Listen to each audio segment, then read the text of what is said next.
Salut les gens, petite vidéo rapide aujourd'hui pour vous faire part d'une découverte slash astuce. Est-ce que des fois vous avez du mal à nettoyer votre beauty blender?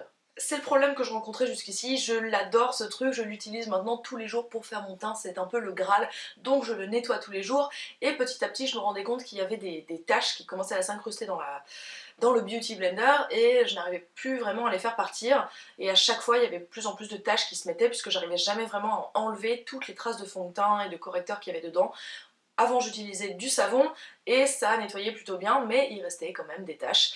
Et puis quelqu'un m'a dit tu devrais peut-être essayer de le nettoyer avec de l'huile, puisque tout comme pour le maquillage du visage, l'huile dissout merveilleusement bien le maquillage. Et donc j'ai essayé de le nettoyer avec de l'huile, mais le problème c'est que quand on nettoie son visage à l'huile, après on peut rincer, frotter, etc. c'est facile, alors que là ça s'incruste à l'intérieur, et pour faire partir de l'huile de ce truc là, je vous dis pas la galère à savonner et savonner, et après encore il restait un peu d'huile à l'intérieur. Donc c'était pas très pratique et j'étais retournée à mon savon, mais récemment j'ai acheté quelque chose de différent pour me démaquiller, puisqu'avant je me démaquillais avec de l'huile de coco. J'ai acheté l'oléo gelé de chez De Novo. C'est quelque chose de presque 100% naturel, je vous en ferai pas une revue ici, c'est pas le sujet.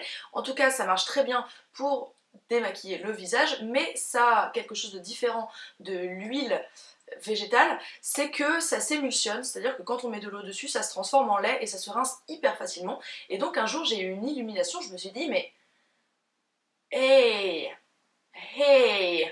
Et donc j'ai testé et c'est le truc qui marche le mieux que j'ai trouvé pour nettoyer ce beauty blender. C'est-à-dire que ça marche aussi bien que l'huile pour dissoudre le maquillage, mais après ça se rince beaucoup plus facilement. Et je vais maintenant vous montrer comment je fais pour nettoyer mon beauty blender. C'est rien de très compliqué, mais je sais que vous allez me demander, donc je vous montre comment je fais et ça marche beaucoup mieux comme ça.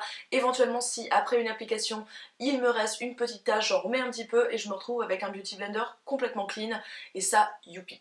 Bien entendu, vous n'êtes pas obligé d'utiliser l'oléo gelé de Novo spécialement, mais tout nettoyant pour le visage à base d'huile qui s'émulsionne, donc même les huiles démaquillantes qui sont formulées spécialement pour s'émulsionner, ça peut marcher aussi. Moi il se trouve que j'ai testé pour l'instant que celui-ci et qu'il marche très bien.